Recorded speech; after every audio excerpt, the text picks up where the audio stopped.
Bismillahirrahmanirrahim. Hayakum jami'an bi tahiyatil Islam, tahiyatu fiha salam, tahiyatan mubarakatan min indillah. Assalamualaikum warahmatullahi wabarakatuh. Alhamdulillahirabbil alamin. Allahumma shalli ala nabiyyina Muhammadin wa ala alihi thayyibin tahirin wa imamil mursalin. Amma ba'du. Ikhwatal ahibba yang dirahmati oleh Allah Ta'ala, kita akan memulai insyaallah dengan izinnya, dengan maunahnya, At-Tibyan fi Adabi Hamalatil Quran, kitab karangan Al-Imam Muhyiddin Yahya bin Syaraf bin Muri An-Nawawi rahimahullah ta'ala, seorang ulama besar yang karya-karyanya diakui oleh dunia. Bahkan kitab At-Tibyan ya, fi Adabi Hamalatil Quran ini adalah kitab yang notabene diwajibkan ya, dalam tanda kutip, oleh para ulama kepada para hufal, para penghafal Al-Quran, kepada para ulamanya, kemudian kepada para mufassirnya, bahkan kepada orang-orang umum yang mereka hendak memulai belajar Al-Quran, baik itu membaca, baik itu menghafal, belajar tafsirnya, hingga tadaburnya. Sehingga teman-teman sekalian yang dirahmati Allah Ta'ala, At-Tibyan fi Adabi Hamalatil Quran ini sebenarnya harusnya kita kaji ya, sebelum kita mengkaji Al-Arba'in An-Nawawi atau Al-Arba'in Nawawiyah, karangan yang sama, yaitu Al-Imam Nawawi rahimahullah ta'ala. Tetapi At-Tibyan ini ya, kita kaji lebih spesifik, lebih mendalam, dengan tujuan ketika seseorang ya, belajar adab daripada Al-Quran, baik itu ta'amulnya menghafal, kemudian mengajar, bahkan mengamalkan beberapa daripada perintah Rasulullah SAW, baik berupa bacaan di dalam sholat dan seterusnya, seseorang mampu ya, mengetengahkan adab-adab Al-Quran itu secara baik, secara sesuai dengan tuntunan syariat Allah Subhanahu wa Ta'ala. Maka teman-teman sekalian rahmati Allah Ta'ala, di dalam At-Tibyan ini merupakan kitab yang sangat istimewa. Di dalamnya bagaimana fadilah tentang Al-Quran, SOP tentang orang yang belajar Al-Quran, SOP orang yang mengajar Al-Quran, SOP tentang bagaimana Al-Quran itu dibacakan dalam sholat, di luar sholat ya, bagaimana meletakkan mushaf itu dan seterusnya. Karena realitas zaman sekarang, zaman bahwasanya orang itu serba instan, serba ingin cepat ya. Dalam artinya ketika berinteraksi dengan Al-Quran, mereka ingin cepat hafal Al-Quran, sehingga adab Al-Quran itu bukan hanya orang awamnya saja yang sangat-sangat parah, tetapi orang yang dikatakan hafizul Quran, kemudian ahli ilmu tahsin, bahkan ilmu tajwid dan seterusnya, mereka tidak memiliki adab yang mumpuni di dalam Al-Quran. Sehingga kesan orang-orang awam terhadap Al-Quran, ya udah sekedar menghafal, kemudian belajar tafsirnya, tadabur, kalau sempat jadi amalin, kalau nggak sempat ya nggak usah diamalin gitu. Ini hal yang sangat parah ya, ikhwah sekalian, teman-teman sekalian, karena sesuatu itu ada ilmunya, dan di atas ilmu itu ada adab ya. Kenapa bisa kita lihat orang-orang awam kurang concern terhadap adab dengan Al-Quran?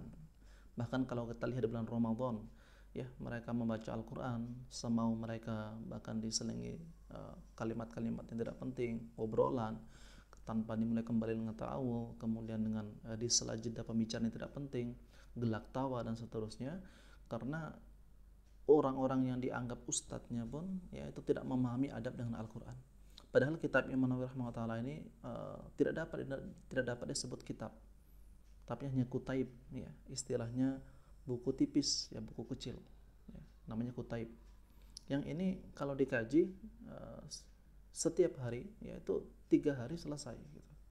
Artinya kitab ini sangat tipis ya, yang kita orang-orang awam ini ketika mempelajarinya tidak butuh waktu yang panjang ya, tidak butuh waktu yang panjang.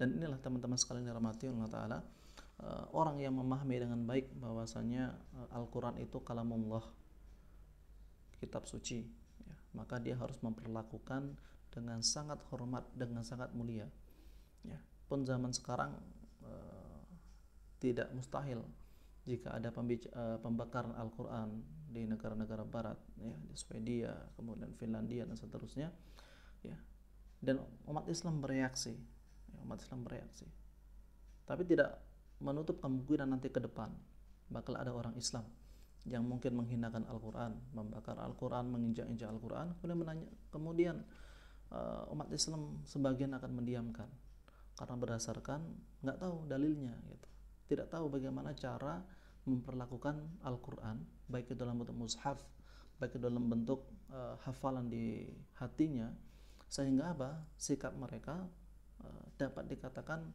karena kebodohan gitu. Mereka tidak bersikap ataupun bersikap karena kebodohan, ya, nggak tahu dalil, nggak punya dalil, ya, sehingga apa, ketika Al-Quran itu diinjak-injak, dibakar dan seterusnya, ataupun letakkan di atas tanah, ya, kemudian jadikan alas tempat duduk, mereka diam saja dengan alasan kebodohan mereka, ya, dalam mempelajari adab Al-Quran itu sangat nol. Nah, teman-teman sekalian dirahmati Allah Ta'ala, untuk menyingkat waktu, kita memulai At-Tibyan fi Adabi Hamalatil Quran ini dari muqaddimah. Sebagaimana dikatakan oleh para ulama, ibda'u bil muqaddimah al-musannifin. Mulalah ya, awalkan dengan muqaddimahnya para penulis atau para penyusun sebuah kitab itu. Karena maksudnya tujuan, kemudian ringkasan awal itu dimulai daripada muqaddimah. Qala Asy-Syaikh Al-Faqih, berkata Asy-Syaikh Al-Faqih, ya, al-imamu alim, imam yang sangat alim, imam yang sangat wara' al-wara' az-zahid, yang sangat zuhud, al-dhabit, ya, yang teliti, al-mutqin, yang sangat cermat. Abu Zakaria, gelar beliau Yahya, yaitu al-Imam Yahya Muhyiddin, penghidup agama, bin Syaraf bin Hazm bin Muri' an-Nawawi rahimahullah ta'ala. Beliau berkata, wa bihi ilaihi qol, alhamdulillahil karimil manan ditulil fadl wal ihsan. Ya. Kita sedikit menyingkat tentang pujian beliau kepada syukur beliau kepada Allah Ta'ala, kemudian pujian kepada Rasulullah SAW, untuk sedikit menyingkat muqaddimah beliau, karena kurang lebih muqaddimah beliau di rata-rata kitab yang beliau karang kurang lebih hampir-hampir sama gitu, hampir-hampir sama, baik itu dalam Arba'in Nawawi, Riyadhus Shalihin, kemudian Majmu' Syarah Al-Muhadzab, begitupun dalam At-Tibyan fi Adabi Hamalatil Quran. Beliau memuji Allah Ta'ala dengan pujian sebagaimana seorang hamba sangat butuh kepada Allah Ta'ala jauh sebelum hamba itu butuh kepada makhluk-makhluknya, karena Allah Maha Pemurah, Maha Pemberi anugerah, yang memiliki kekayaan, keagungan, segala kebaikan hanya milik Allah Ta'ala. Dan bagaimana Allah itu memahami dengan baik makhluk-makhluknya, maka dia menganugerahkan, melebihkan agama Islam itu, dinul Islam al-adiyanil akhar, ya, melebihkan agama Islam itu dibanding agama-agama yang lain. Ya.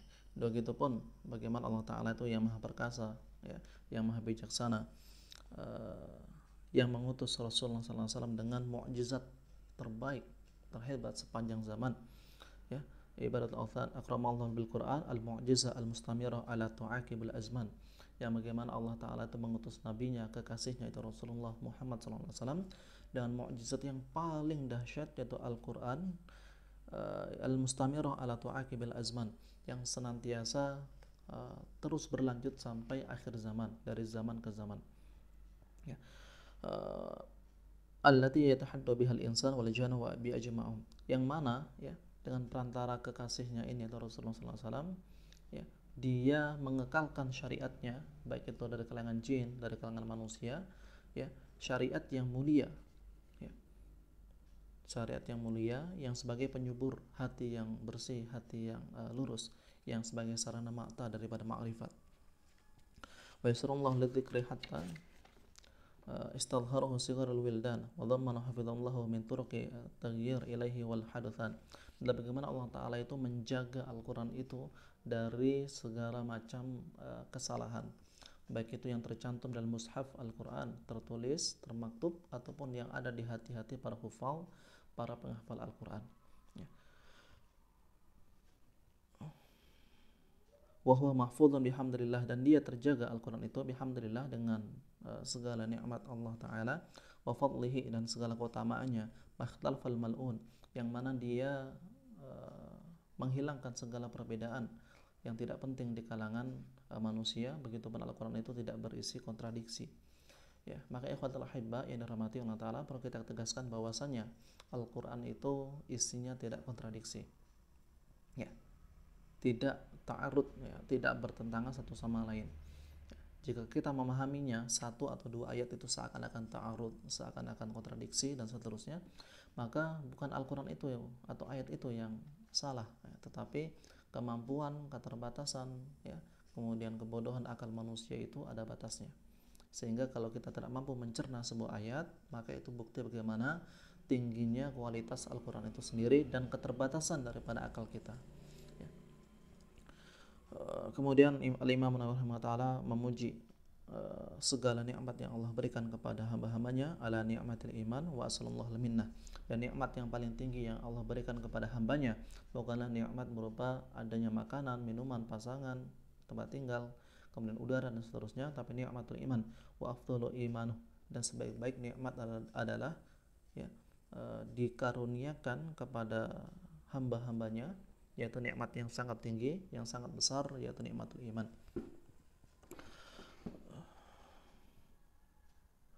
Wa sallallahu minna ala wa ala wasairil ahba'i wasairil muslimin. Dan aku meminta segala nikmat yang sangat besar, yaitu nikmat iman, kepada diriku dan kepada seluruh orang-orang yang aku cintai dari kalangan muslimin, ya, biridwan, dengan ridhonya, ya, karunia-Nya Allah Subhanahu wa taala. Dan kemudian Imam Nawawi rahimahullah memuji Allah Ta'ala, kemudian bersaksi bahwasanya Allah Ta'ala la ilaha illallah wa la syarikalah, Allah, ya, yang wahid, yang satu, yang tidak ada la syarikalah, tidak ada syarik, tidak ada yang sepada dengan Allah Ta'ala, syahadatun muhassilah lil ghufran, kesaksian yang benar yang ia menghasilkan atau memberikan ampunan kepada hamba-hambanya. Amma ba'du, kemudian beliau mengakhiri pujian kepada Allah dan salat kepada Rasulullah SAW. Fa inna Allah subhanahu wa ta'ala, ya, minna ala hadhil ummah, ya, sesungguhnya Allah Ta'ala itu menganugerahkan minnah kepada umat ini sebuah anugerah yang sangat-sangat luar biasa, ya, yaitu sebuah kemuliaan yang kemuliaan tersebut tidak dimiliki oleh umat-umat terdahulu, sebagaimana yang kami singgung di kajian Al-Arba'in An-Nawawiyah rahimahullah ta'ala, bahwasanya ketika umat terdahulu itu ingin mempelajari kitab sucinya, maka tidak serta-merta semua orang bisa memegang mushaf daripada kitab sucinya, baik itu Taurat, baik itu Zabur, baik itu Injil dan seterusnya. Tetapi Al-Quran, ketika dia sebagai mukjizat yang sangat luar biasa, yang bahkan dalam belakangan zaman sekian abad manusia tidak mampu menyamainya, dan umat Rasulullah SAW bisa memegang mushaf Al-Quran, bisa merasakan nikmatnya membaca Al-Quran, bahkan orang non-muslim pun bisa, ya, mereka mendengarkan daripada ayat-ayat suci Al-Quran.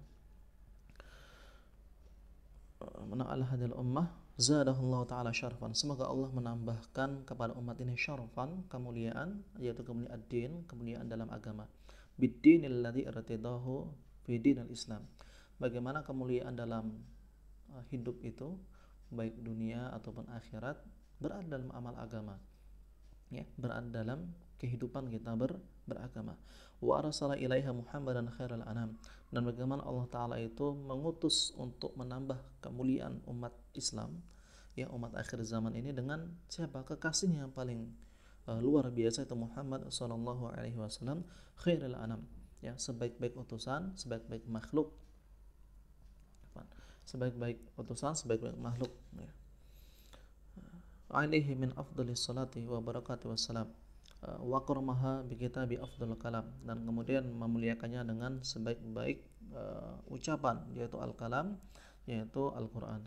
Wa jumi'a fihi subhanahu wa ta'ala jami'u ma yahtaju ilaihi min akhbaril awliyin wal akhirin wal mawa'id wal amthal wal adab wal durubil ahkam, dan bagaimana ketika Allah Ta'ala itu mengutus nabinya, kemudian memberikan perumpamaan melalui nabinya itu, nasihat, ya, kalamul fadil, ya, perkataan yang sangat luar biasa, ya, kalam ala hikmah, kemudian adab-adab, akhlak-akhlak daripada kemuliaan Islam itu sendiri. Bagaimana kalau kita ingin melihat Islam yang paripurna, maka tinggal mencontoh bagaimana Rasulullah SAW yang dikatakan khuluqul Quran, ya, seseorang ketika diturunkan kitab suci, bisa jadi kitab suci tersebut bisa ditafsirkan kemudian dipahami oleh akalnya, tetapi ketika sebuah umat atau sekelompok umat itu ingin mengamalkan, maka mereka akan kebingungan, ya. Berbeda dengan Islam, ketika Islam itu hadir, kemudian mereka ingin mencontoh bagaimana Al-Quran, ya, mencontoh bagaimana manusia yang sempurna, mereka tinggal menginduk kepada Rasulullah SAW karena dalam kehidupan beliau, bagaimana beliau berinteraksi dengan manusia, berinteraksi dengan Tuhannya, berinteraksi dengan makhluk yang lain, semuanya termaktub dalam adab dan akhlak yang sangat-sangat tinggi, yang sangat mulia. Makanya umat Islam itu ketika kebingungan dengan, dalam artinya dia jahil dengan kitabnya, dia tinggal menginduk kepada Rasulullah SAW, yang Rasulullah SAW tersebut mencontohkan segala kehidupan yang dibutuhkan oleh manusia itu sendiri. Kemudian beliau melanjutkan rahimahullah taala, wal hajjaj wal qati'at adh-dhahiratu fi dalalah ala wahdaniyah wa ghairi dzalika mimma ja'at bihi rusulihi salawatullahi alaihim wa salamuhu ad-damighat li ahli al-ilhad ad-dhalal ad-dhagham wa ad-dha'if al-ajrar fi tilawatihi wa amarna bil i'tina'i bihi wal i'zam. Bagaimana Nabi sallallahu alaihi wasallam itu ketika diutus, ya, menepiskan segala kebodohan, segala kesesatan, segala hal yang merusak manusia, ya, dengan apa?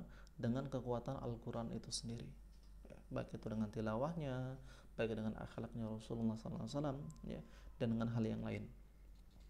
Wa mulazamatul adab ma'hu wa bidzalikal was'u fil ihtiram. Dan bagaimana kita ketika para sahabat itu ridwanullahi alaihim ajma'in mulazamah, mereka menyertai Rasulullah SAW dalam kehidupan beliau, ya.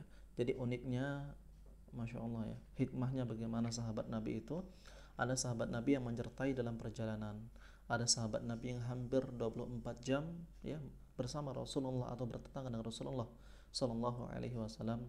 Ada sahabat Nabi yang mereka bersama Rasulullah SAW ketika sahabat yang lain tidak bersama. Artinya menurut sebagian ulama termasuk Syekh Muhammad As-Solabi, beliau berpendapat bahwasanya sahabat Nabi itu seakan-akan membagi waktunya untuk membersami Rasulullah Sallallahu Alaihi Wasallam. Jadi ada istilahnya sif-sifan.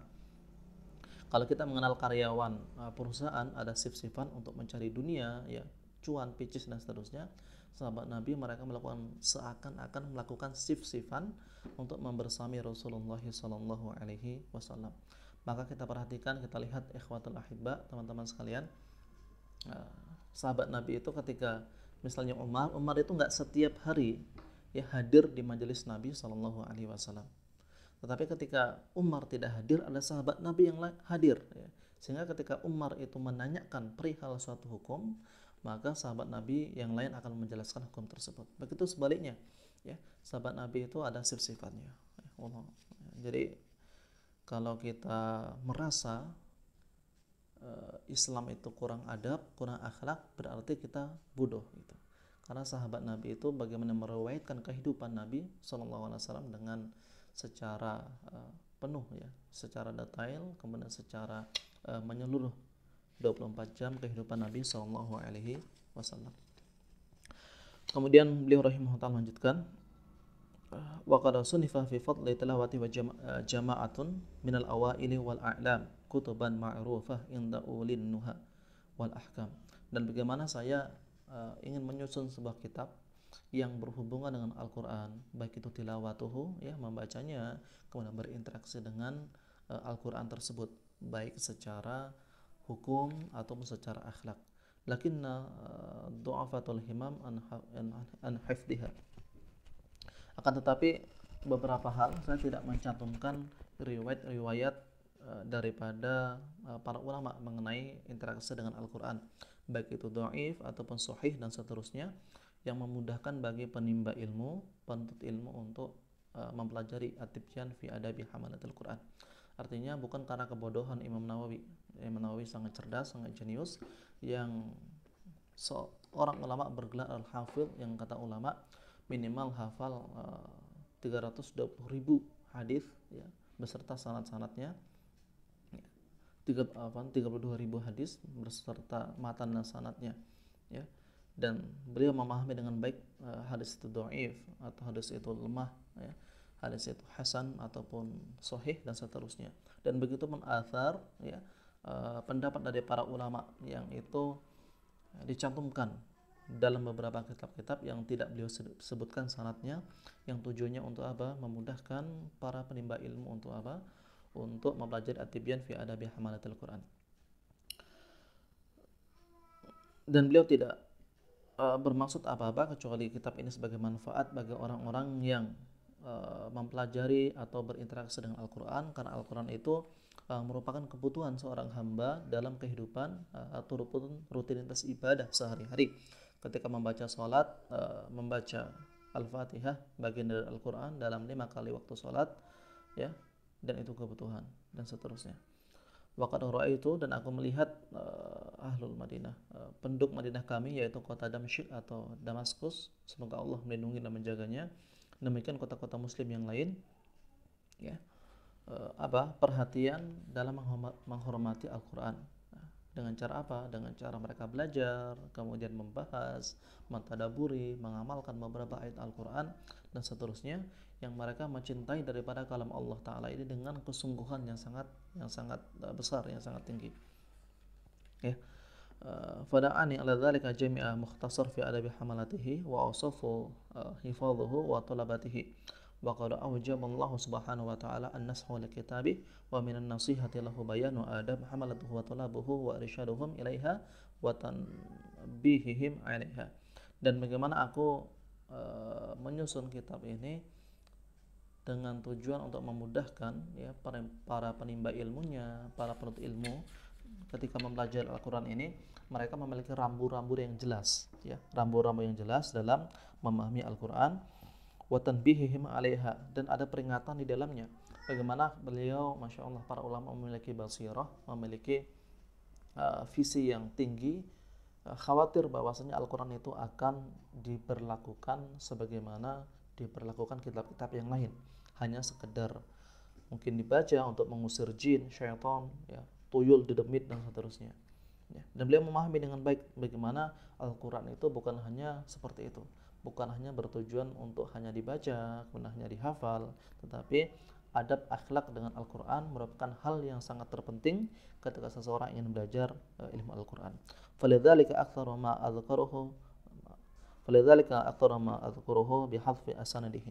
Dan oleh sebab itu aku menyebut beberapa riwayat dalam kitab At-Tibyan ini tanpa menyebutkan sanadnya, bukan karena beliau tidak paham, tapi karena daripada lebih untuk meringkas kitab ini sehingga mudah untuk dipahami. Wa in kanat asaniduhu bihamdillahi ta'ala min al-hadirah al-atira, sebagaimana yang beliau ungkapkan, dan kita memahami dengan baik, kecuali orang-orang bodoh, orang-orang jahil yang tidak memahami Imam Nawawi, bahwasanya beliau memahami dengan baik, hafal sanad-sanadnya. Setiap ilmu yang beliau geluti merupakan keahlian beliau. Keahlian itu dalam bahasa Arab al-ahl, artinya dari mulai runutnya sanad, kemudian kuatnya mutun isinya, kemudian pengarangnya, kemudian bagaimana kitab itu dikritik ataupun dipuji oleh para ulama, itu masuk dari bab al-ahlu al-ilm, ya. Ahli ilmi adalah bagaimana orang yang ketika dia memahami dengan baik runut daripada ilmu tersebut.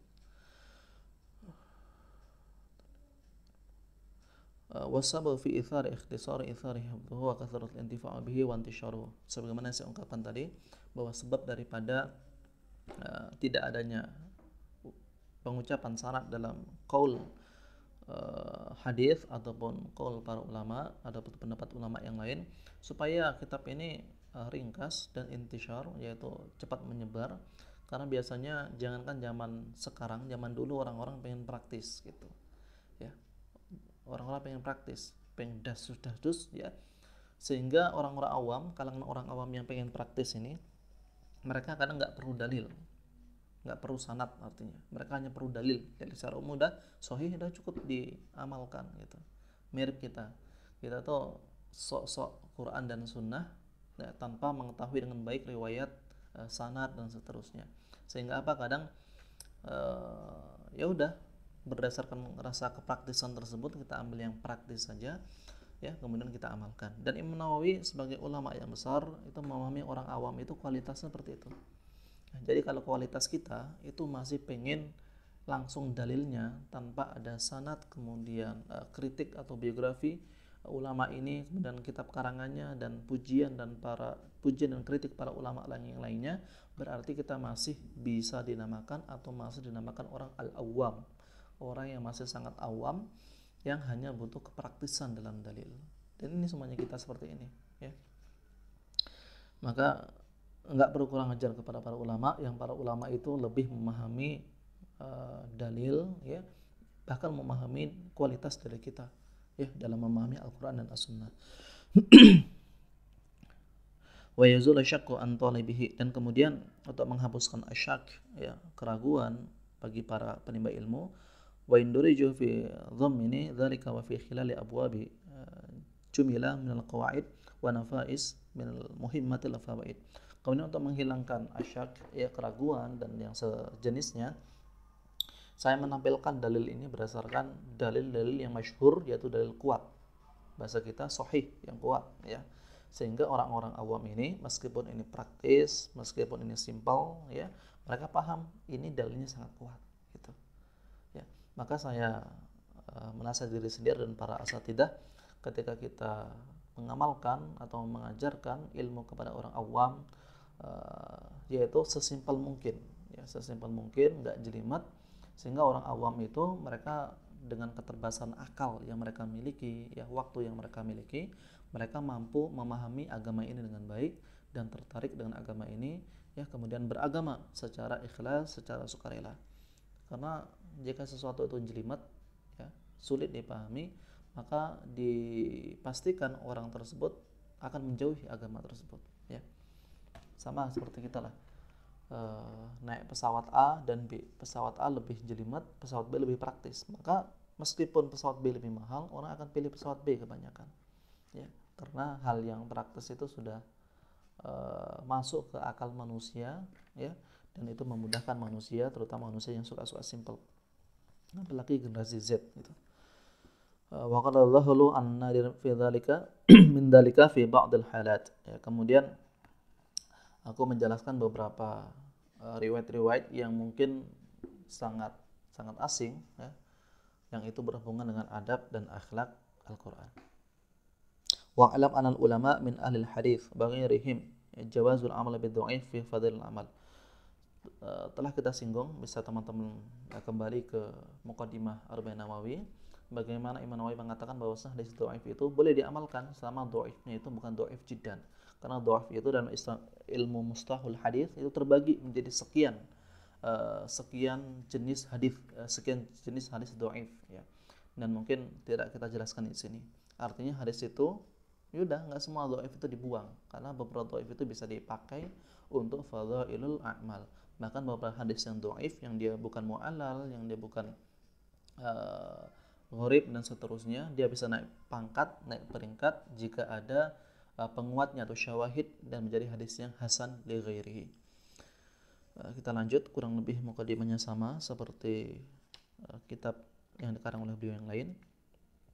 Wa hasbiyallahu wa ni'mal wakil wala haula wala quwwata illa billahil. Kemudian beliau mengucapkan bahwasanya cukup Allah penolong segala hal, dan tidak ada kekuatan dari upaya kecuali dari Allah Subhanahu wa taala. Wa yashtamilu hadzal kitab ala asyrati abwab. Kemudian beliau mengatakan bahwasanya kitab ini, ya, terbagi dari 10 bab, ya.